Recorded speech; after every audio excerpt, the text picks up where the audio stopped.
Hello there, I'm Manaloy of Blackbright News, looking a little different today, but still the same person, same magazine, same goal and topics.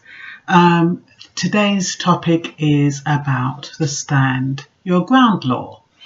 So, a guy called Dregic was done for manslaughter for shooting a man, I think, about mid-July, under the Stand Your Ground self-defense law. Now, forget about the white and black thing for a moment. It's relevant in one sense, it's not relevant in another sense, because this can work both ways and it can work against anybody who feels threatened. What my concern is that how do you determine whether or not a threat is subjective? Now, from a black person's perspective, they're very passionate and they can be aggressive. Well, the passion can be perceived as aggressive. So if they're passionate in displaying a situation, does that mean they're going to be shot over it? Now, in this particular instance, I understand the young man, apparently the woman had occupied a disabled, or we call them disabled, you call them handicapped, spot, and she didn't have the correct permit. So this guy is having a go and about it, and the black guy pushes him over. Now that can be seen as a threat.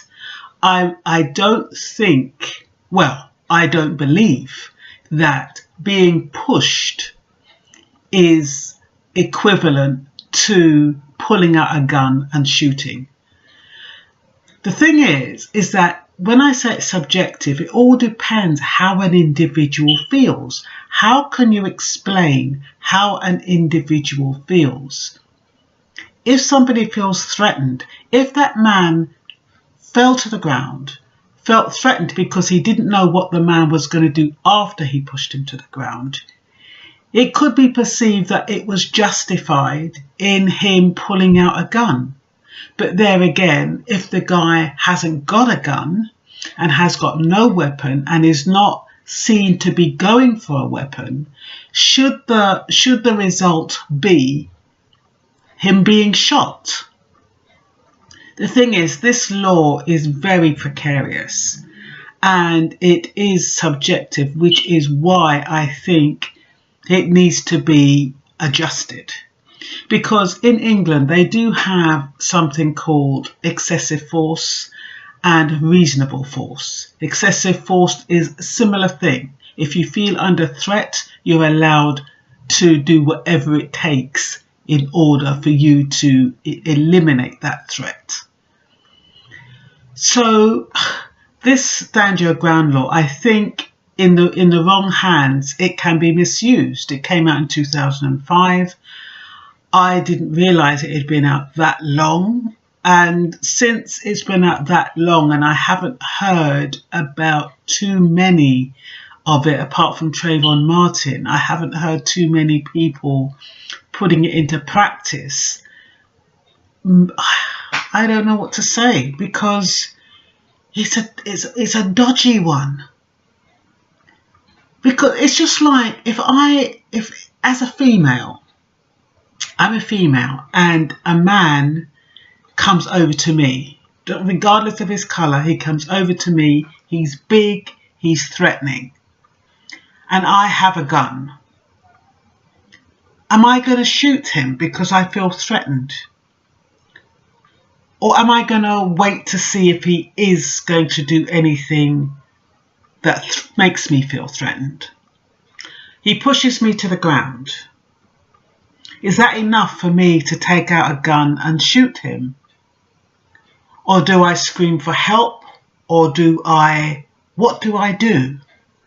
Personally, you're asking the wrong person, because I don't think I could take out a gun and shoot anybody with it. I couldn't do it.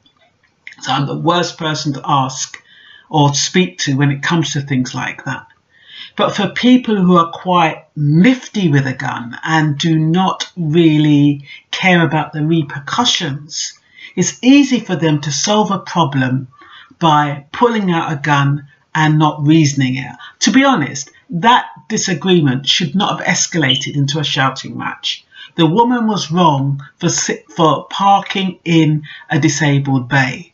It should have been a question of an apology, move on. It shouldn't have got to the stage where that it did get to. The only thing that bothers me is that, does this mean that we go around muffled? You're afraid to express yourself because you're afraid of being shot. That's my only concern. That's my main concern, that you're muffled because how you're being perceived is aggressive. I think in that particular instant, the fact that he put his hand on the guy and pushed him to the ground, that should not have happened. So, I don't know, all of these things are so technical and they depend on so many factors. And it's so intricate.